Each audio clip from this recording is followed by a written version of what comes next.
Students, part 1 में मैंने आप लोगों के लिए क्लास 9th का चैप्टर 10 भारत गौरव रीड कराया था और उसका अर्थ समझाया था। अब मैं आप लोगों के लिए उसका स्वाध्याय समझाती हूँ। स्वाध्याय में क्वेश्चन नंबर 1 है, निम्नलिखित प्रश्नों के 1-2 वाक्यों में उत्तर दीजिए। तो इसमें कुछ क्वेश्चंस के आंसर 1 सेंटेंस में ही आपको करना है और कुछ आपको 2-3 सेंटेंस में करना है, ठीक है। जैसे क्वेश्चन नंबर 1 है, भारत को प्रकृति का लीला स्थल क्यों कहा गया है? तो भारत में हिमालय के समान ऊंचा पर्वत है तथा गंगा जैसी पवित्र नदियां हैं, इसीलिए भारत को प्रकृति का लीला स्थल कहा गया है। हमारा सेकंड नंबर है, भारतवर्ष को वृद्ध क्यों कहा गया है? भारतवर्ष को वृद्ध इसीलिए कहा गया है क्योंकि भारत संसार का सबसे पुराना देश है। ओके। एंड नंबर 3 है, विधाता ने नर सृष्टि का विस्तार कहाँ से किया है? तो विधाता ने नर सृष्टि का विस्तार भारत से किया है। कहाँ से किया है? भारत से किया है। ओके।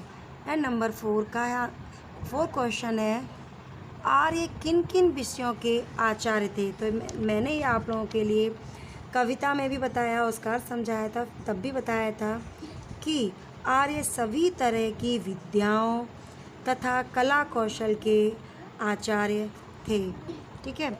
अब हमारा नंबर 5 है, आर्यों की संतान आज किस स्थिति में जी रही है? तो इसका आंसर होगा, आर्यों की संतान आज अधोगति में जी रही है, ठीक है। अब नंबर 6 होगा, आर्यों की क्या विशेषताएं हैं? तो आर्यों की यह विशेषताएं हैं कि वह हमेशा स्वार्थ से अधिक परोपकार को महत्व देते हैं और वे मोह माया से दूर रहते हैं और निष्क्रिय रहना पसंद नहीं करते। ओके। अब हमारा क्वेश्चन नंबर 2 है, निम्नलिखित प्रश्नों के 5-6 वाक्यों में उत्तर दीजिए। क्वेश्चन नंबर 2 है, निम्नलिखित प्रश्नों के 5-6 वाक्यों में उत्तर दीजिए। जिसमें नंबर 1 है, गुप्त जी ने भारत के गौरव को किस रूप में हमारे सामने रखा है? तो जो हमारे इसके जो मैथिली शरण गुप्त हैं, तो वो कहते हैं कि भारत प्रकृति का पुण्य लीला स्थल है, यह ऋषियों की पावन भूमि है तथा ये भारत संसार का सिरमौर है और यहाँ के निवासी आर्यों की ये प्रसिद्ध भूमि है और आर्यों ने ही संसार को विद्या और कला कौशल की शिक्षा दी है। इस प्रकार कवि ने भारत के गौरव को हमारे सामने रखा है। सेकंड क्वेश्चन है, भारतवासियों के बारे में गुप्त जी क्या कहते हैं? तो गुप्त जी कहते हैं कि भारतवासी आर्यों की संतानें हैं। एक समय था जब आर्य विद्या और कला कौशल में सबसे आगे थे, परंतु उन महान आर्यों की संतानें होकर भी आज भारतवासी अधोगति में पड़े हुए हैं। फिर भी अपने महान पूर्वजों के उच्च आदर्शों को वो भूले नहीं हैं। ओके। अब ये क्वेश्चन नंबर 3 है हमारा। क्वेश्चन नंबर 3 में पूछा गया है, योग्य विकल्प द्वारा रिक्त स्थानों की पूर्ति कीजिए। अब इसमें नंबर 1 पूछा गया है, भारत को क्या कहा गया है? तो इसका आंसर होगा, मैं आप लोगों को टिक करती हूँ, भारत को ऋषि भूमि कहा गया है। ओके। क्या कहा गया है? भारत को ऋषि भूमि कहा गया है। सेकंड क्वेश्चन है, वृद्ध भारत ही संसार का क्या है? तो वृद्ध भारतवर्ष ही संसार का सिरमौर है। ओके। अब नंबर 3 है, विधि ने किसका विस्तार यहीं से किया है? तो विधि ने नर सृष्टि का विस्तार यहीं से किया है। अब नंबर 4 है, भारत के निवासी कैसे हैं? कौन हैं? भारत के निवासी आर्य हैं। ओके। अब नंबर 5 देखिए। नंबर 5 है, आर्यों की संतानों की आज कैसी स्थिति हो गई है? तो आर्यों की संतानों की आज अधोगति हो गई है। ठीक है, अब हमारा क्वेश्चन नंबर 4 देखिए। इसमें पूछा गया है का विभाग को खा विभाग के साथ उचित रूप में जोड़ते हुए वाक्य पूरा कीजिए। मीन्स आप लोगों को क्या करना है, इसमें मैचिंग करना है। का जो दिया हुआ है नंबर वाइज, उसमें आपको क्या करना है, खा में से इसमें ऐड करना है, पूरा एक सेंटेंस बनाना है। का में नंबर 1 में दिया गया है वृद्ध भारत ही संसार का क्या है, तो इसका आंसर क्या होगा, वृद्ध भारतवर्ष ही संसार का सिरमौर है। क्या है, सिरमौर है। ओके, सेकंड वाला है विद्या कला कौशल के कौन थे, विद्या कला कौशल के प्रथम आर्य आचार्य हैं। इसमें आप लोगों को मैं टिक कर देती हूँ। तो फर्स्ट का है वृद्ध भारतवर्ष ही संसार का सिरमौर है। ओके, तो यहाँ पर आएगा 3 नंबर। एंड सेकंड वाला है विद्या कला कौशल के प्रथम आचार्य आर्य हैं।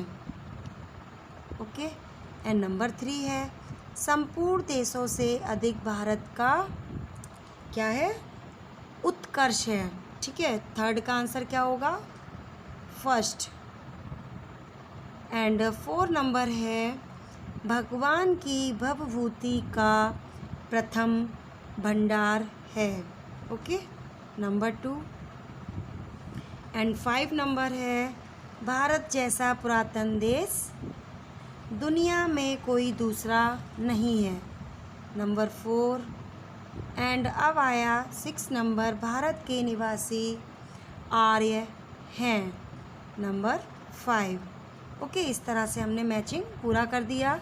तो आप लोग को क्या करना है, पूरा एक सेंटेंस बना के अपनी नोटबुक के अंदर फिल करना है। ओके, चलिए अब नेक्स्ट क्वेश्चन पर आते हैं। क्वेश्चन नंबर 5 है भाव स्पष्ट कीजिए। मीन्स हमें क्या करना है, इसका अर्थ समझाना है। जिसमें नंबर 1 है वृद्ध भारतवर्ष ही संसार का सिरमौर है। तो यहाँ पर पहले तो हमें ये देखना है कि सिरमौर का अर्थ क्या है। सिरमौर मैंने बताया था सबसे श्रेष्ठ होता है, सभी का सरदार होता है, सबसे श्रेष्ठ चरित्र वाला नायक, सबसे बड़ा। ओके, तो प्राचीन काल में ज्ञान विज्ञान के क्षेत्र में भारत सबसे आगे था और यहाँ पर कई तरह की अलग अलग तरह की विद्याएं सिखाई जाती थीं और इस देश ने ही संसार को सभ्यता और संस्कृति के पाठ सिखाए हैं और हमारा देश संसार को सुख शांति और मानवता का संदेश दे रहा है। ठीक है, अब सेकंड वाला है भगवान की भवभूतियों का यह प्रथम भंडार है।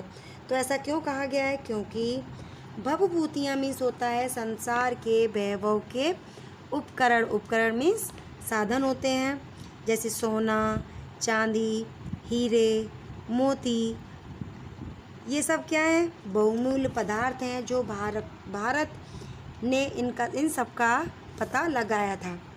ठीक है, रेशमी वस्त्र बनाने की कला यहाँ से ही विकसित हुई है और अनेक वैभव के उपकरणों का उपयोग भी यहीं से प्रारंभ हुआ है। ठीक है, अब क्वेश्चन नंबर 6 है। क्वेश्चन नंबर 6 में दिया गया है शब्दों के विरुद्धार्थी शब्द लिखिए। विरुद्धार्थी मीन्स हमें इसका अपोजिट करना है, यानी कि विलोम शब्द, जिसमें फर्स्ट है अधोगति।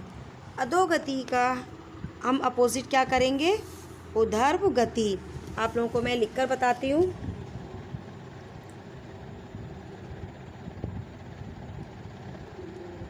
अधोगति का हम क्या लिखेंगे, ऊर्ध्व गति। तो इस तरह से लिखेंगे उ ध व गति। ओके, ऊर्ध्व गति। सेकंड है वृद्ध। वृद्ध का हम क्या करेंगे, युवा। ओके, युवा। ठीक है, इसी तरह थर्ड होगा पुरातन। तो पुरातन का क्या करेंगे हम पुरातन का करेंगे नूतन मीन्स नया। प्रथम का होगा अंतिम। विस्तार का होगा संकुचन। तो ये भी मैं आप लोगों को लिखकर बता देती हूँ। विस्तार का होगा संकुचन।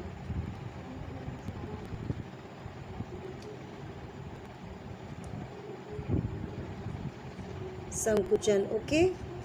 नेक्स्ट है हमारा पुण्य भूमि। पुण्य भूमि को बोलेंगे हम पाप भूमि, ओके।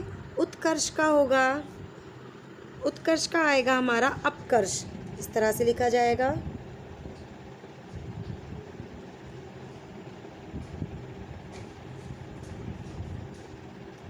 अपकर्ष, ओके। एंड उच्च का आएगा निम्न। तो निम्न हम इस तरह से लिखेंगे, ओके। तो यहाँ पर हमारे विद्यार्थी सब खत्म होते हैं। अब हम क्वेश्चन नंबर 7 देखते हैं। शब्दों के पर्यायवाची शब्द लिखिए। पर्यायवाची मीन्स होता है सेम, उसी के जैसा दूसरा शब्द। जैसे इसमें दिया गया हिमालय। हिमालय वैसे एक पर्वत होता है, तो हिमालय को हम क्या बोलेंगे? हिमगिरी, ओके। सेकंड है गंगा। गंगा को भागीरथी। एंड गिरी मीन्स होता है पर्वत। थर्ड ये गिरी का है पर्वत। भूमि धरती, धरा, ठीक है। विश्व में संसार। मदिरा मीन्स होता है शराब, ठीक है। तो इस तरह से मैंने आप लोगों को पूरा स्वाध्याय समझा दिया है। तो आप लोगों को क्या करना है, स्वाध्याय अपने नोटबुक के अंदर फिल करना है। जैसे जिस प्रकार आपने चैप्टर 1 से स्टार्ट किया होगा, तो ये चैप्टर 10 भी आप लोगों को उसी तरह अपनी नोटबुक के अंदर इसके आंसर्स फिल करना है, ओके। Thank you.